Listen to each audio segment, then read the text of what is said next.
Hi everyone. आज पढ़ेंगे use of the. क्या? Use of the. द को कहीं कहीं दी भी पढ़ते हैं, राइट है ना। उससे पहले हमने ए और एन पढ़ा था। इसमें क्या पढ़ा था? वोवेल साउंड या कंसोनेंट साउंड, है ना। ए ई आई ओ यू, है ना। ये अगर शब्द आते हैं तो वहां पर हम दी पढ़ते हैं एंड कंसोनेंट बाकी अक्षर आते हैं द पढ़ते हैं। ए एन में भी हमने यही पढ़ा था। ए एन कहाँ लगाते हैं? जब ये वाला साउंड होता है ना, एन यहाँ लगता है ना। अ से आहा, हम हिंदी से समझते हैं सब चीजों को। हिंदी में अगर हम उसको पढ़ रहे हैं और वो अ से आहा तक का साउंड हो रहा है तो उसमें क्या लगाते हैं? एन। बाकी सब में क्या लगाएंगे? ए, है ना। उसी तरह द का भी यूज होता है। कहाँ पे दी पढ़ते हैं, कहाँ पे दा पढ़ते हैं। एग्जाम्पल समझते हैं। यहाँ पर लिखा है द एप्पल या the eyes the old man. गलत। इसको दी एप्पल, दी आइज और दी ओल्ड मैन कहेंगे। क्यों? क्योंकि पहला अक्षर क्या है यहाँ पर? अ, आई, ये। क्या पढ़ेंगे इसको? दी। क्या पढ़ेंगे इन तीनों को? दी। ठीक है ना। पहले अक्षर से हमें पता चलेगा। यहाँ पे है the boy, the cat, the tree. ये बिल्कुल सही है क्योंकि पहला अक्षर क्या है? ब, के, टी। क्या पढ़ेंगे इसको? द। गॉट इट, है ना। जब ए ई आई ओ यू पहला अक्षर हो तो उसके पहले का क्या पढ़ेंगे? दी पढ़ेंगे। और बाकी अक्षर के बाद क्या पढ़ेंगे? द पढ़ेंगे। गॉट इट, है ना। दा के और भी यूज देखते हैं। मैंने यहाँ पे एग्जाम्पल लिखा है, मैंने एक आदमी को देखा। मैंने एक आदमी को देखा, जिसको मैंने जानती नहीं हूँ, पहचानती नहीं हूँ, फिर भी उसको देखा मैंने, तो मैंने यहाँ पे लिखती उसका सेंटेंस बना लेते हैं। पहले स अ मैन। गॉट इट, है ना। मैंने एक आदमी को देखा, वह आदमी चालाक था। The man was clever. Got it. वह आदमी चालाक था। तो मैंने एक आदमी को देखा, वो मेरे लिए अनजान था। गॉट इट, है ना। तो क्या लगाया यहाँ पर? मैंने अ लगाया है। उसके बाद यहाँ पे क्या इसको दिया है? द में इसको दिया है। तो द आया है यहाँ पर। क्यों आया है? क्योंकि उसको, वो आदमी चालाक था। पहले तो वो आदमी अनजान था, अब क्या है? वो चालाक है, तो उसके बारे में बोल रही हूँ तो वो क्या हो गया? खास हो गया।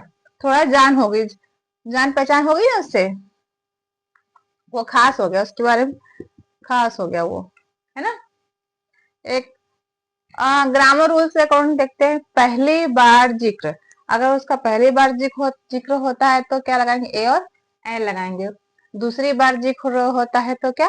द लगाएंगे। पहली बार में यहाँ पर क्या लगा है? अ। दूसरी बार में क्या लगा है? उसी के आगे द मैन। गॉट इट, है ना। एक और एग्जांपल देखते हैं। यहाँ पर दिया है आई बॉट अ ड्रेस। मैंने एक ड्रेस खरीदा। The dress was very beautiful.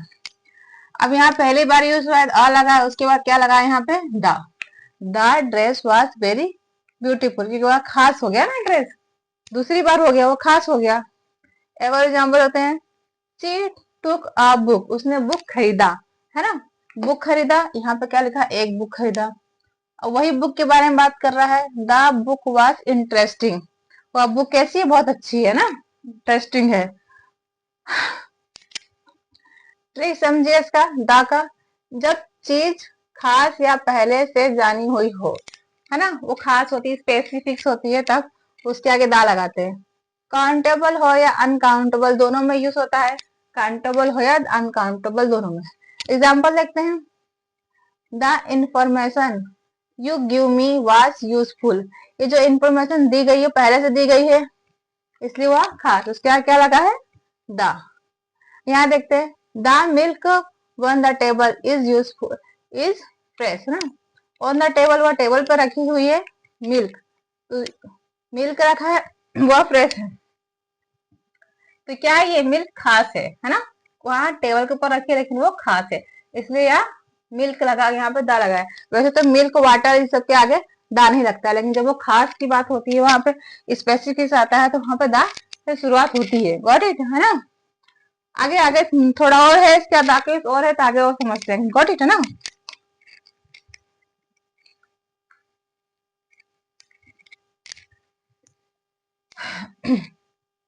चलिए, द सिंगुलर काउंटेबल नाउन के साथ यूज होता है, गॉट इट, है ना। द कहाँ यूज नहीं होता है, प्लूरल काउंटेबल नाउन हो या प्रॉपर नाउन हो या अनकाउंटेबल नाउन हो, गॉट इट, है ना। एग्जाम्पल दिया है मैंने, काउस गिव मिल्क, गाय दूध देती है, Ram is boy, milk is useful, got it, है ना।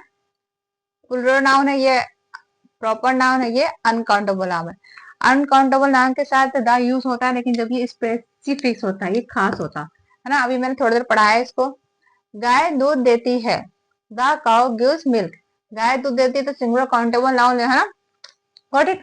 चलो ठीक है, आगे